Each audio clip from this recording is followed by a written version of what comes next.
Hey everyone, Flying Dutchie here and welcome to my tutorial for complete beginners in Victoria 3. We are in version 1.7.6 and this will be some sort of tutorial let's play.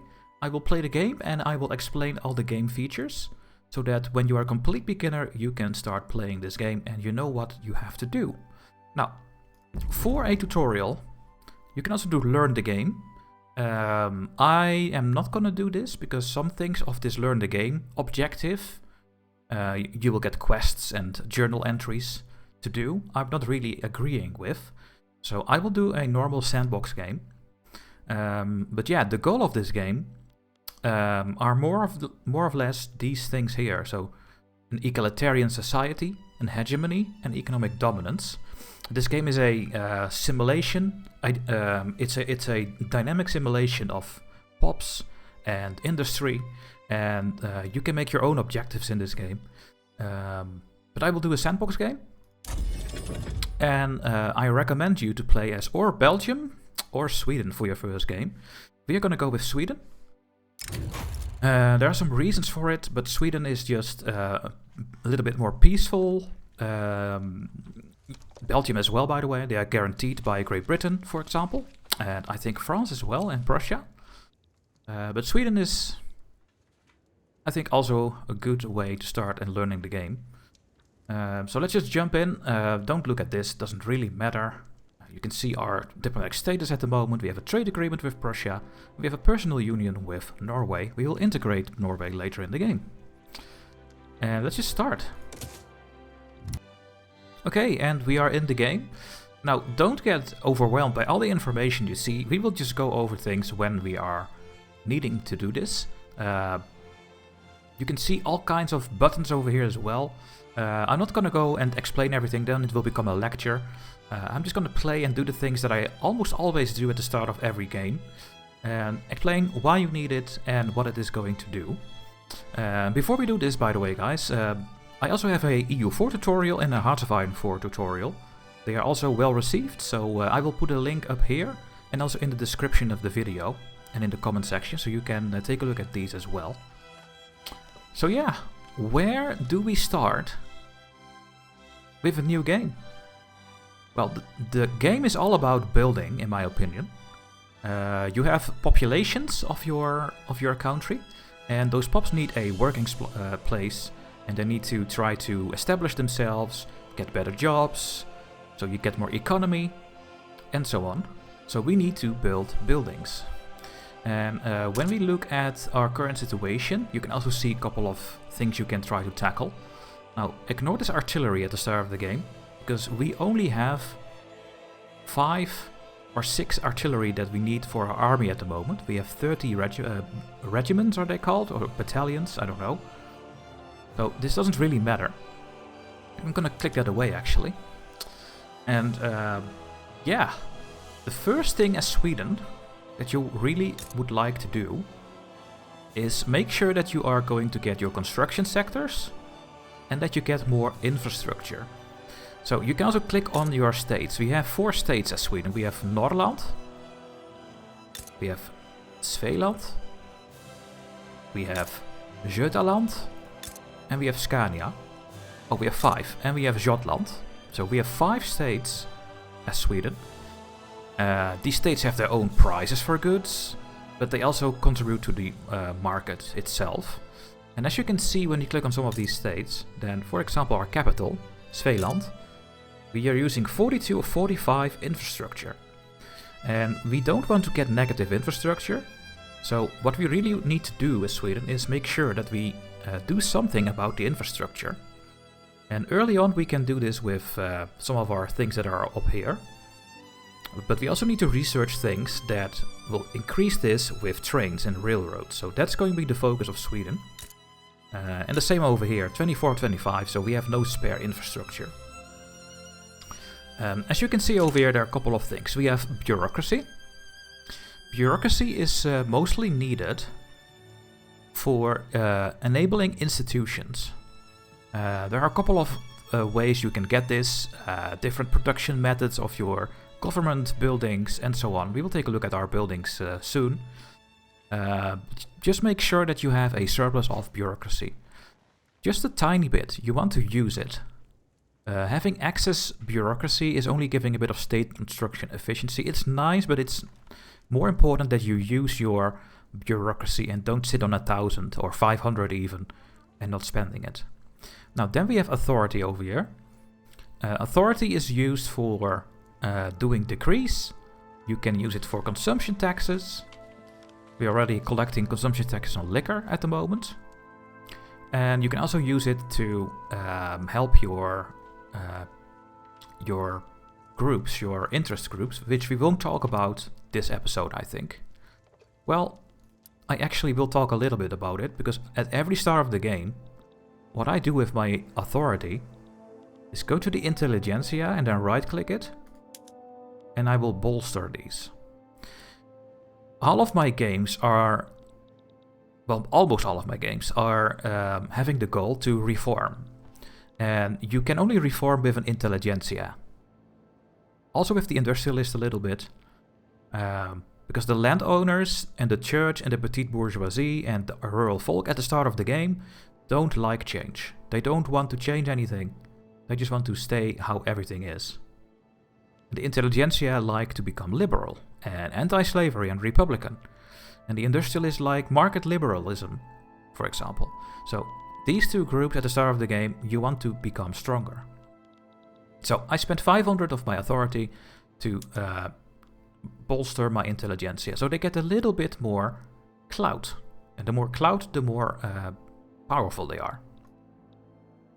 But we will go over that later as well. So we have a bit more authority left. Now, did you remember that we had our infrastructure problem over here? What you can do is right-click on your state. Then you can see this tab here, decrease. And these are things you can do with your authority as well. And one of them is road maintenance. We get 10% state construction efficiency, so we build a bit quicker there. But we also get 1 infrastructure per 100k population. We have 1.1, so we are going to get 11 more infrastructure with this. I think. Let's see. Do we go to 56? Yeah, we go to 57 even. So now we have room to build 15 more buildings or level of buildings over here before we reach our infrastructure cap. Now I'm going to do the same in a couple of other states here. For example, in Scania. We are going to build something here as well. So let's also get the road maintenance here. And here we go to 30, because there are not a lot of population here, only 500,000. So we can build 6 more buildings here. Now we have 383. What I always do, and then we go to the budget screen, is get a couple of consumption taxes. Now at the moment we have a liquor consumption tax. I'm going to remove this because I want to make my own decision. Right click on it and then remove. Now let's take a look at our consumption taxes we can do. This will make the good more expensive for our population. Not always a good idea, but at the start of the game you really want to make money. Because the money you need to build stuff for your country and get progress. So what we could do is get fish. But it costs 300 for 4.1 thousand. Then we can also do clothes. But clothes is also something that everyone needs. And people are very poor at the start of the game, so I don't do this one. Now, liquor is not a base consumption thing that I need, I think. And we can get 2.4 thousand for only 100, so the liquor was a good consumption tax. So we're going to get that one. And now we have 383 left. I am actually thinking of doing fish. These are not giving anything. They are not very important. Wood, you don't want to put it on wood. You're going to use wood a lot at the start of the game. So I think we're just going to get a consumption tax on fish. People are not going to like this, but as you can see at our money budget, when I click this, we now have more money coming in at the moment. We will talk about this later. With 83 authority, we can only do a couple of things, I think. Maybe we can do a decree, because decrees are 75. So let's spend our last 83 points on another decree here. So let's take a look. Welfare payments, you don't have to know. This is a good one. Promote social mobility. Gives people more education access and more qualifications. You can assimilate your people to your culture and convert them to your religion. But we don't have a problem in Sweden with that. We can get more out of our manufactories, we can get our agriculture more throughput, so we make more stuff. We can get more out of our mines in this state. It's only this state. And we can get migration attraction. I like to go promote social mobility and get more education access and qualifications. We will talk about that later as well. Okay, we have spent our authority. Then we have our influence. Influence is used to make people happy around you, get alliances, defensive pacts with them, trade agreements. When you form a power block later on, you also need a lot of influence. At the start of the game, I always try to improve relations with the great powers around me. The great powers at the start of the game are Great Britain, France, Prussia, Austria, Russia, and I think the United States. You can see that when you hover over here. We are currently a major power with rank 11. When we click on it, we can see the prestige, and based on that and a couple of other things, we can see who are the great powers at the start of the game. They have this golden surrounding. So at the moment, Great Britain is the greatest power in the world. They have 993 prestige. So one of the goals of this campaign can be to become a great power, or maybe become #1 in the world. But it's going to be very difficult with a very powerful Great Britain. Why do you have so much prestige? You are an empire. You have a very good GDP. That is this number. This is our GDP. We are 21st. That is how much how much we are producing in our country. So we are 21 there. What do you have as well? And that's the nice thing about this game. You can hover over things and then hover over a new thing and then hover over a new thing and then hover over a new thing, and you can continue and see all the things all the time. If you need more information, use the tooltips. You have a good army, you have a huge navy, 332, and you are having 474 because you are the leading goods producer of all these things. Great Britain is just the best country in the world. They make all the things. So we can do that as well. So we need to start colonizing and produce all kinds of things around the world and have a good army and navy, and then we will become a great power. So that could be a goal. And we are over here, number 11. Now there are a couple of things that is a difference between a great power and that we are a major power. You can see that we are silver and the great powers are gold. So what is the difference? A great power get more influence, get more declared interests that we'll go about later. More maneuvers per diplomatic place, so they can ask more when they go to war or whatever. And this is a very good one. They have a -50% loan interest rate. When they go negative, which is very normal in this game, when we have a little bit of a red bar here, they don't pay that much interest. That is maybe the biggest thing. Get more agitators, they have more leverage systems. We're not going to talk about that at all. What do we have right now as a major power? We have only -25% loan interest rate. I would love to get -50%, and I would love to get the extra influence, so that should be our goal. Let's try to get towards the United States. They have 208 prestige and we have 79. It's going to take a while, but let's make that our goal. Let's become a great power. And yeah, so our influence. So we have a huge amount of influence that we have to spare. Now, when you have positive influence, you get these bonuses. Leverage generation, that helps when you have a power block. We don't have a power block right now. And we have infamy decay. That is when you go to war and you get a warmongering penalty that will go down quicker. So we don't need to have a surplus of influence at all at the moment. Now, there are certain things that generate this. We are a major power, we have 750. When we have a great power, we can get 1000. We have happy landowners, I think. That is this one. Yeah, the landowners are having +7, so we get extra there. And our technology, we have researched empiricism. And we are using a little bit with a trade agreement with Prussia. And we are spending 25 for a personal union with Norway. So we have 900 to spare. I like to right-click on the biggest countries, then diplomatic actions, and improve relations, with the great powers that I like to become friends with. For example, Great Britain, Prussia, but also Austria. Now we have 51 left, and with 51 you cannot do a lot, so I will just leave this be like this. So we went over these things. The bureaucracy we will talk about. Well, we can do that now actually.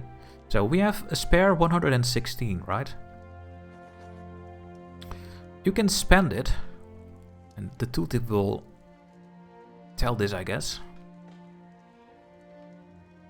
Yeah, institutions. It's all about institutions. So when you click on the politics tab here and go to institutions, you can see that we are spending 107 for our current institution. This is based on our population, I think, how much you spend.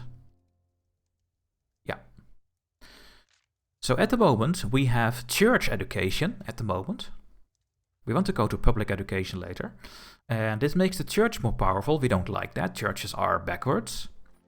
But we do get more education access and we get some conversion. So people that are in a discriminated religion will become our religion, which is Protestant. But we also have a law enforcement institution. And per level, we get less state penalties from turmoil. You can get turmoil when people are becoming angry, don't reach their standard of living. And we can go to level 3 here. The downside is we make the landowners more powerful. But we do get a minus 45% state penalties from turmoil. I like that, so I will click this. It's going to cost us 54 more bureaucracy. And we have 116, so we are completely fine. It's going to take 101 weeks to go to this level. This game is all about weeks. When this bar goes full, you complete 1 week and then you get a tick in the game when things happen. Okay, we have done all of this. Now then we have our money over here. And then I think we can start talking about construction. So yeah, the game is all about building. And you can see it over here. There's nothing under construction right now. And we have a total of construction of 15 each week. Now you can click this button. And here you can see, when you click here, that we have one construction sector only in Svealand. That is not a lot. Because with one construction you only make 15 construction with this production method. Now, it's a lot of information over here. Some countries start with wooden buildings and then each construction sector only gives 2 construction. But we have iron frame buildings and that gives us 5 construction. So where does the other 10 come from? It's a base construction. I think the base is always 10. And I don't think you have to pay anything for that as well. I'm not sure about that actually. So yeah, we have iron frame buildings. We are using tools, cloth, wood and iron.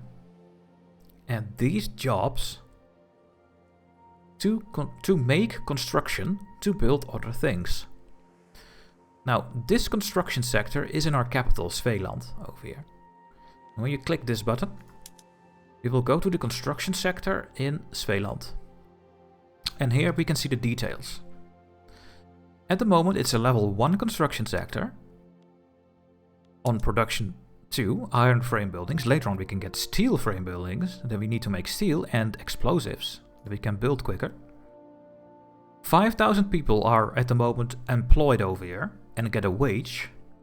500 bureaucrats, 500 clerks, 250 machinists, and 3,750 laborers. And the construction sectors are your expenses. At least your government construction. We have to pay for these things to build. Now at the moment it's 0 because we are not building anything. But I'm gonna expand this to level 2. And when you hover over the plus, you can make level 2 over here. We get another 5 construction. We will get these employment, so people will get more employed. And this is how it's going to cost me. It's going to cost me 3.7 thousand for one level of construction. And this is based on the goods that you need to buy over here. So let's click this button. And now you can see that our 15 out of 15 construction is used to build another construction sector. This construction sector is how much construction? Where is it?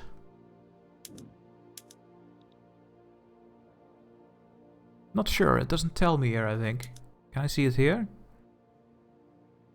It costs 100 construction to build another construction sector. So it takes a couple of weeks. It takes 6 weeks and then this thing will be built. So that's going to be the first thing we need to do. We are going to build construction sectors so that we can build quicker as the state. But we are not the only one that is making construction. Our people itself are also making construction. And let's click this away. You can see that over here. We have some financial districts in Norrland that are trying to privatize a tooling workshop in Scania. So we have a tooling workshop that is currently government owned. And some people are trying to buy this from us. And then we get money from it. And then they will own the building and take the dividends from the building. If a building is more profitable, they give more money to the people that work there. Or me as the state, if I am the owner. And they are waiting for funding to become available. We can see that 6.5 thousand per week is going into the investment pool. All these buildings have people working in it. Do I say that correctly? I think I do. That is going to the investment pool every week. And when a threshold is reached, that costs 150,000, then they will do the thing. They can also build new buildings, but they can also privatize buildings that are owned by the state. And at the moment they are privatizing something that's by the state. So it takes 150,000 from the investment pool before they can privatize one level of tooling workshops, only one level. And that money goes to me, because I am the owner. So this investment pool money over time is going into this tooling workshop, and then it goes into my coffers as a gold reserve. So we get a huge gold reserve extra, because we already have 278,000. So what we want to do is to have this number a little bit negative, so that our gold reserve, which is this bar, goes down slowly. And then when this thing is privatized, we get a huge jump in our gold reserves again, because we get 150,000 from the investment pool. So you don't want this to always be positive. You also want to be this negative and make this gold reserve go away. A good thing you can try is to have no gold reserves or no debt. Maybe a little bit of debt. And that's it. When you have too much debt, you can always pause the construction. Your government construction by this building. Okay. There's a lot of talking. Hopefully you're still with me. And yeah, we're gonna build a construction sector first, so that's fine. And then we go to the next thing. We have another highlight here. We have no active research. So I guess it's time to talk about what research is and how that works. We can click this button. There are 3 tabs of technology, and you can scroll out to see more and pan around. You have production, military, army and navy, and society. Colonization, education, more money, better construction, banking, so you get more minting money, better government production methods, etc. Production for Sweden, in my opinion, is the best thing to start with. Do you remember that we have an infrastructure problem? Well, you can see that is tier 1 research that are done. We can build mines, we can already build a steel mill if we want to, and we can find gold. There will be no gold in Sweden, but in other places we can. So we have researched all of this at the start of the game. You can see that is a level 1 research, right? These are level 2 researches. They take a bit more innovation. I'll talk about that later. And as long as you don't have researched everything at tier 1, you get a research penalty for tier 2. Let's see if we have researched tier 1 everywhere. Yeah.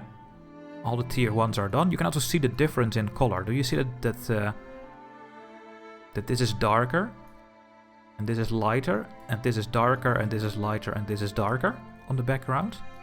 There's where the tiers are split. But you can also see that it's a tier 2 here. And in society, yeah, we have researched all tier 1s. We even have a tier 2 over here. We have dialects. And that's a really good one, because we can get more out of our universities. We have a new production method, so we will have to take a look at that as well before we start the game. That means that we can freely choose a research. We won't get a penalty, because we didn't research all the tier 1s. And for infrastructure, we need railways. You can get the rail transportation as well, you don't have to look at that, but we can build railways. And railways give 20 infrastructure. But as you can see, we need coal for it and engines, so we have to build those things as well. So what I like to do at the start of the game is click on railways, because it's very needed to build more buildings in Sweden. And then the game will queue all the things up that we need. As you can see, we need mechanical tools, and we need the atmospheric engine before we can go to railways. Now the good news is that a railway needs engines, right? We cannot build engines right now, but when we have researched the atmospheric engine, we can build motor industries, and the motor industries make engines out of steel. So we need to set that up. And I guess we will first do mechanical tools. We can get better production methods for paper mills. We can get steel tools for the tooling workshops. Yeah, that can be helpful. And we can get precision tools for our furniture, for our IKEAs. We have a lot of IKEAs in Sweden. And with this we can make more stuff out of it. So, it's going to take a while. It takes 3 years. Because at the moment we have an innovation of 54.04. We can increase this, but it is too expensive at the start of the game. So how do we know we have 54.4 innovation? Well, you have a book over here with 53%, so hover over our literacy rate in our country. And the literacy rate gives an innovation cap of 130.5. The base is 50, we have good literacy, we have 80.5, so we would have an innovation cap of 130.5. But we are only generating 54. I can build tons of universities to get towards my innovation cap. I can get my innovation from 54 to 130.5. And then we will research at least twice as quick as we do now. But that is super expensive, and you cannot do this at the start of the game. You will go bankrupt. So we are not going to do this. And then also there is a technology spread going on. We don't talk about that at the start of the game, I think. It also doesn't matter. It's just going automatically. Also depending on laws that you have. Okay, that is going. So we have the research done. Let's click this away. I guess we have one university. We can take a look at that as well. This was our GDP, that's just a static number. Then you can see how good you're doing compared to the rest of the world with your amount of money you make in the country. We talked about literacy. This is your standard of living. Can also be a goal to increase this. Because with a huge standard of living, people are going to become happier, and people want to come to your country because they think, hey, standard of living in Sweden is really good, let's go there. Then you get immigrants and they can work again, and then you can get more GDP, and so on and so on. And this is our population at the moment. Here soon you'll see radicals and loyalists popping up when we start the game, and this is your infamy. So when we go to war, you get more infamy, and if you go too far, people will declare war on you, and you are effed. So we have talked about all of this. These are your convoys you can use to trade. We are using some trade right now, but I guess we'll take a look at that in the next episode. We have two new current situation things. Let's take a look. We have a fabric shortage in the Swedish market, because we are now using our fabric to build. The game thinks that we don't make enough. Now, you can hover over it and you can get all the information. There is a Swedish market modifier and the Svealand market. So at the moment in Svealand we don't make that much fabric. We need to use a lot of it for clothing and our construction sector. So it could be a good idea to get more fabric in our capital. Also we see that we have a bit of a expensive wood thing. But let's just not do anything about it at the start of the game. Okay. I've talked about a lot of things already. I'm not going to talk about the politics in this episode, I think. We can take a look at our buildings. So click on the buildings button here, and here click on all. These are all our buildings at the start of the game. We have 3 textile mills making 45 cloth each out of fabric. When you click on this button, you can see that they are all in Svealand. And yes, we know we have a shortage of cloth. We have that message here as well. We have a shortage. So we could get more cloth over here in this state as well. And with that, we can make the import goods cheaper, which makes this building more profitable. And we won't have a import shortage anymore. When you have an import shortage, you don't make the goods anymore. So that can be a thing you can do. But let's take a look at these things. You can change the production methods for all your buildings. So at the moment we have hand-sewn clothes. Out of 40 cloth we are making 45 to the market. We can also go to the dye workshops. We can make 40 cloth and 5 dyes and we make 60. But as Sweden at the start of the game, we don't have any dyes.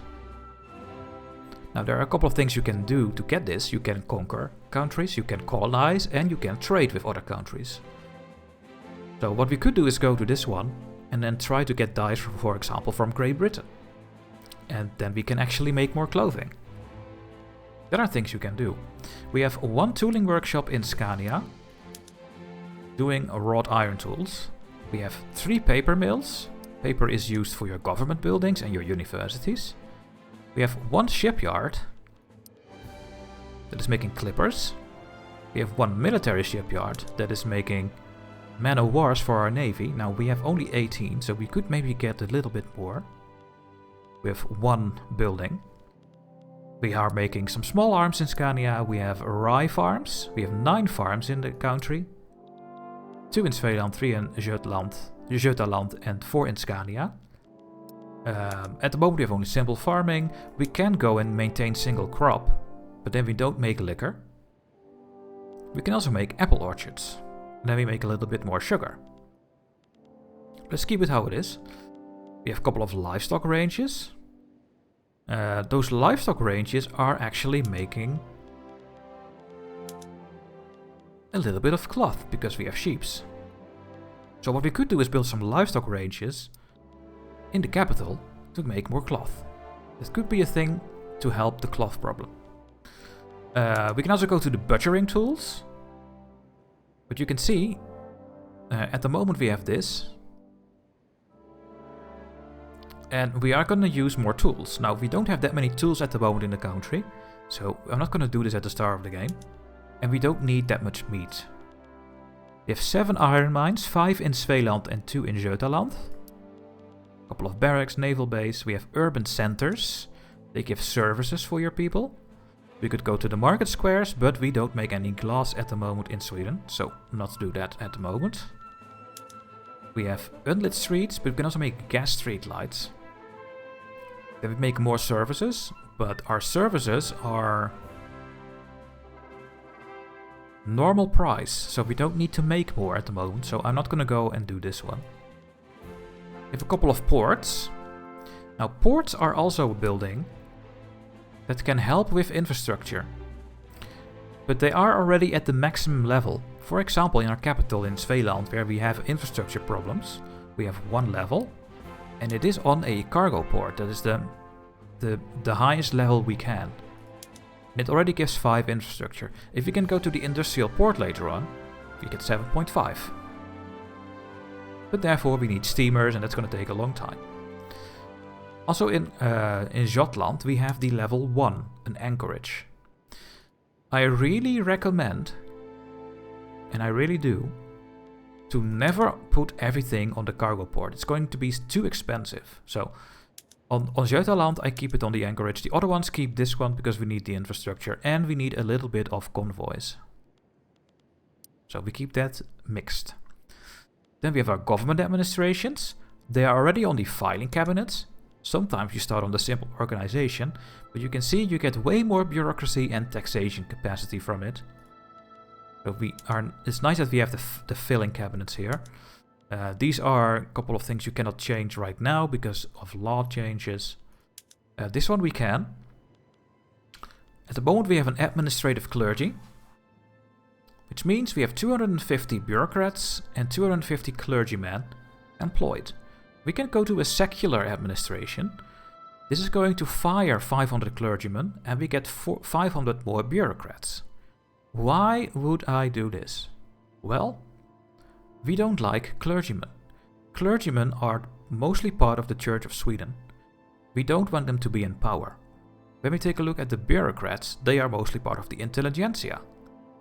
So I want to get more bureaucrats in my country to increase the clout of my intelligentsia and to lower the clout of the Church of Sweden. They are now the most powerful group in this country, the church. I will click this. And then over time, we might see a little bit of change over here. Then we have 2 universities. I thought we had 1. We have one in Svealand and one in Scania. And maybe you remember from the research, we have unlocked the philosophy department, but we are on scholastic education. So what we can do is change our universities from this one to this one. We get a little bit more innovation. We have to pay a little bit more paper, but we also get more clerks. So I will click this, and that should mean that we are having a little bit more innovation. Yeah, we are now 56, so that's nice. And also over here, I'm going to fire the clergyman and get more academics. With the secular academia. More intelligentsia power, less church. Then we have 15 logging camps on the sawmills, which is really good, because you make double the amount of wood with 5 tools. And a couple of them are making hardwood and softwood. Softwood you need for building and stuff. Hardwood you only need for artillery at the start of the game, I think. The fishing wharfs, they are doing fishing trawlers, so they make a little bit more fish. A couple of trade centers, we have manor houses, there's where the rich people live and they are planning their next buy. And a financial district as well. Now there are a couple of buildings here, the subsistence farms and pastures. These are your peasants that are not working, they are just living in their own homes. And they buy their own goods. You want to try to empty these with building more buildings. That is the goal of the beginning of the game. And here are construction sector. So that is all the buildings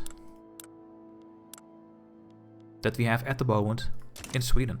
I think I'm going to end this first part here. Hopefully it's not too much talking, but I think I have no other option. I think we have to talk about everything before we unpause the game. So that was the start of this tutorial. Make sure to like, subscribe, and I hope to see you in part number 2. And then we will start playing, finally, and see how everything works. So hopefully I see you in the next part. Thank you so much for watching, and bye bye.